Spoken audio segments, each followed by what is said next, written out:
Üks väike update video sellest, mis me ise vahepeal oleme mõelnud selle täiselektrilise matkaauto teemal. Et natukene lihtsamaks omavahel suhelda, siis proovisin teha AI abil OpenSCADis ühe lihtsa 3D mudeli, kus need olulisemad asjad on sees. Et need mõõtmed peaksid enam-vähem või proportsioonid peaksid enam-vähem õiged olema. Mitte kõik asjad muidugi, aga enam-vähem. Et käiks üle. Et üks kõige olulisem asi on see, et nendel täiselektrilistel versioonidel on võrreldes diisliga paar erinevust. Üks on see, et aku on neil põhja all nagu raami või mis ta on, raami keskel. Ja ehk siis sinna nagu midagi muud panna ei saa ja sealt ilmselt ka midagi alt läbi panna ei saa, et see on alt siuke sile. Ja siis teine asi on see, et auto ise on umbes 9 sentimeetrit kõrgem. Et kas siis nendele verrudele on juba midagi alla pandud, et auto oleks kõrgem, et see aku võrra siis natuke tõstetud, et see clearance oleks sama, mis diislitel. Siis see on see põhiline erimus.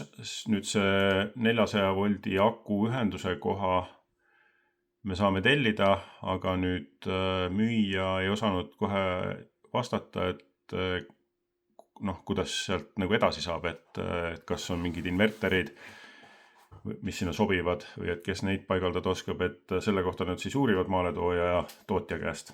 Et siis kui see selgub, siis saab sellest edasi mõelda. Aga meie ise arvame, et kui ei saa seda kasutada hetkel veel, et siis kasutame nii-öelda maja elektri jaoks umbes 5 kilovatt-tunnist sellist kompaktset all-in-one akupanka, millel on päiksepaneeli kontrolleri asjad juba sees, et siis ühendaks päiksepaneelid sinna ja võtaks sealt 220 volti ja USB-C igasuguste laptopide ja telefonide laadimiseks ja valgustuse prooviks teha siis nagu laetavate lampidega. Aga et kuna me niikuinii ei ole päris kindlad, mis see meie lõppvajadus on, et siis lihtsalt prooviks kogu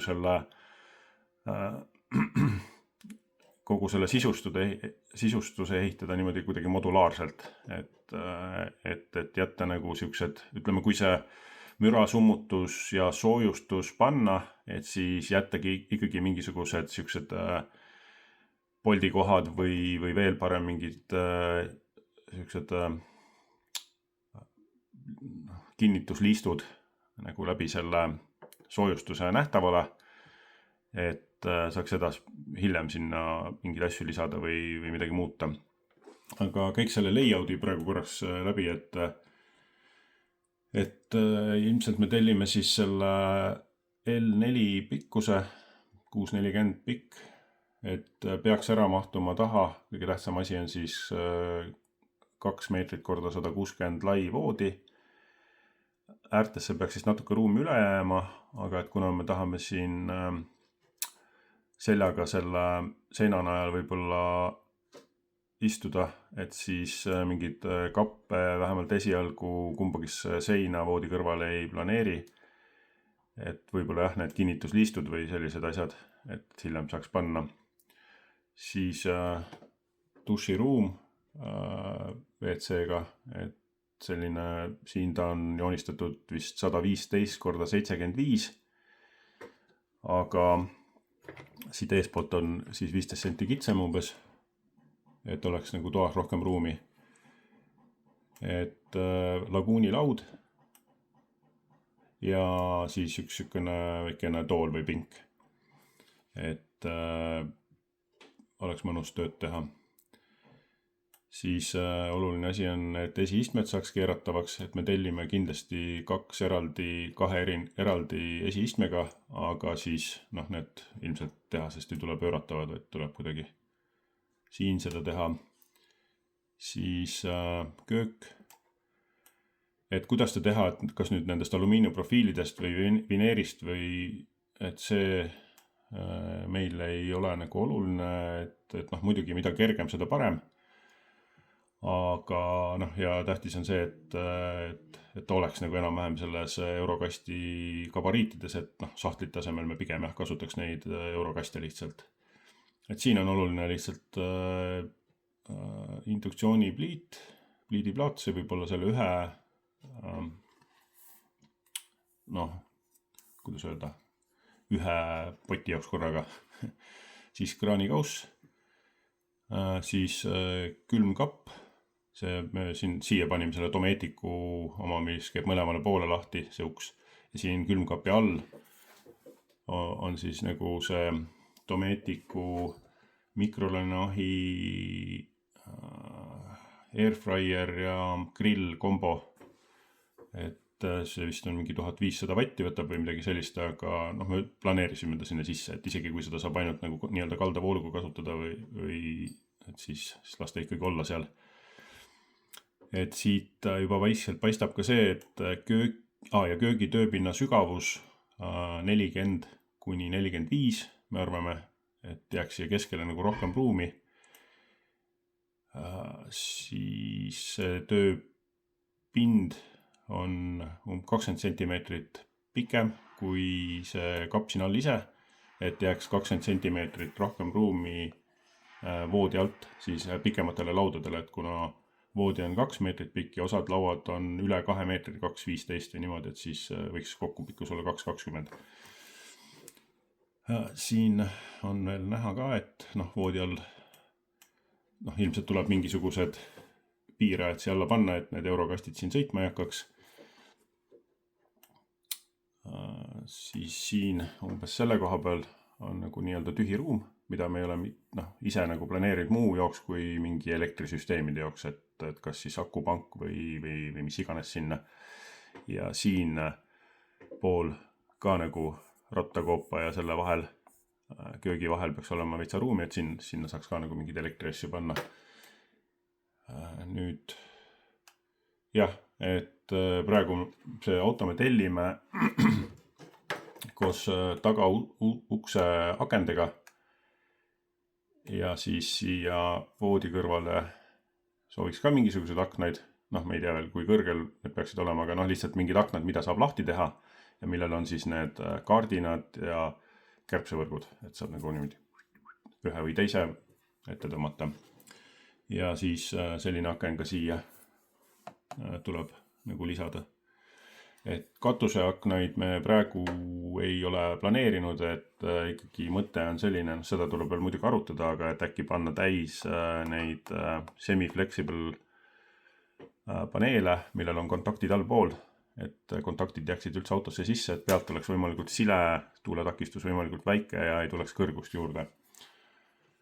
Ja me teame küll, et need võib-olla ei ole nii vastupidavad ja nii efektiivsed kui jäigad paneelid, aga noh, see on selline kompromiss. Siis siin garaaži poole pealt vaadates, et noh, siin pool võib-olla siis ka mingisugune see veepaak, kui see sinna kööki alla ära ei mahu. Halli vee koha pealt selgub ilmselt siis, kui auto on käes, et kui palju siin selle auto väliskülje ja raami vahel ruumi on, et kas siia saab panna mingisuguse halli veepaagi või ei saa. Et kui ei saa, siis köögi alla lihtsalt kanister. Siis jah, garaažis siin on nagu terve see süsteem siukene, et see on välja tõmmatav siuke plaat, millel on 2 vertikaalset seina, need on omavahel siis nagu mingite ristidaladega ühendatud, siin käivad need meie niinimetatud lennukid ja siis väljaspool neid plaate on siis vingikotid konksu otsas ja kummiga kinni. Et selle, no ja siis mastid saab veel siia nende ja e-foilid, neid me hakanud joonistama, saab siia veel alla vahele panna. Et see töötaks siis nii, et on liug siinide pealt, tõmbad välja ja saab kohe kõigele ligi. Et ruumi veitsa raiskab, aga noh, kuna see on surfi kämpamiseks, siis on see nagu tegelikult tähtis, et kõikidele asjade kohe ligi saaks. et eks nipet-näpet muidugi mingisugust sükest väikest panipaika on vaja nende kruvikeerajate asjade jaoks ka, aga noh, siin tegelikult külgede peal ruumi on, et äkki saab siia mingisuguseid taskuid või asju panna, et noh, see garaažisüsteem on lihtsalt sükene üks mõte, mis meil nagu tuli, et alguses mõtlesime, et võiks olla siuksed sahtlid nagu CampKitil, aga kuna see sahtlisüsteem ei lahenda seda lennukite hoidmist, siis praegu mõtlesime siuksele süsteemi välja ja siis need käivad kinni nende aiatööriistade nagu seinakinnitustega, mis on plumps ja plumps. Mis siin sükest... Jah, et dušisüsteem praegu on meil mõeldud niimoodi, et ei peaks mingit sükest tsentraalset veesüsteemi tegema, et siin on lihtsalt see matka duši kott või pakk. Et siis on see vesi on seal lihtsalt toa soe või kui on soe ilm tõsta õue ja seal päikse käes lasta soojendada või siis valada lihtsalt sooja vett sinna peale veitsa. Et ei oleks vaja seda boilerit. Ja siis jällegi siin duši juures see hallivee teema, et kui siia alla saab mingisuguse paagi panna, siis võiks sinna panna ka ühe hallivee paagi, aga kui ei saa, siis lihtsalt toru läbi ja voolab maha, et siis me lihtsalt teame, et noh, sellises kohas, kus vett maha ei tohi lasta, seal siis ei kasuta. Aga vets peaks siis olema kindlasti selle kassetiga, mida saab nagu väljaspoolt vahetada. Et kus see vetsupott seal täpselt on, see ei ole tähtis, peaasi, et see ruumikasutus oleks seal võimalikult hea siin sees. Et siin me joonistasime, AI tegi sellise, see peaks olema siis nagu lahti klapitav see kraanikauss, et kui on vaja seal dušitada, et siis saab selle eest ära võtta. Ja siis sellised pisiasjad, et kas siin mingi dušikaardin peaks ka veel sees olema, et pott märjaks ei läheks, et see on siuke, et ootame soovitusi. Et ukse koha pealt mõtlesime, et mitte teha uks, mis käib lahti, vaid selline lükand. Kas lükanduks või siis selline, ütleme, et kas ta läheb siia seina sisse või siis on siuke voldik, et me tegelikult ei tea, mis võimalused on. Uksele ka siis, sellele külje lükanduksele ka siis sooviks nagu kärbsevõrku või selline voldik, et saab suvel, kui kärbseid palju on ja sääski on, et siis saab kõik need uksed ja aknad lahti teha ja siis panna siia selle kärbsevõrgu ette, et kuna me nagu lae neid katuseluuke ei planeeri, et siis vähemalt need peaksid olema okei.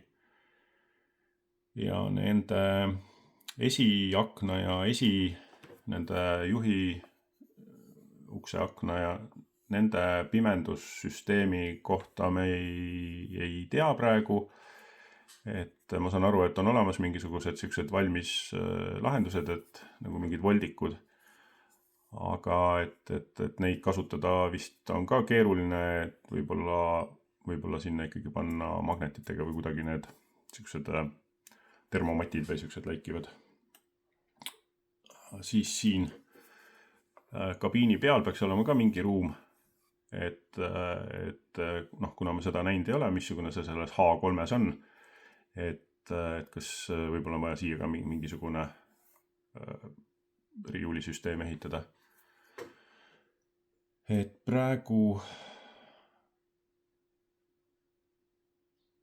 justkui justkui ongi kõik selline, et võib-olla siin on veel mingid asju, mis meil on nagu läbi mõtlemata või tasuks ringi mõelda, aga et hetkel nii kaugele oleme jõudnud. Push!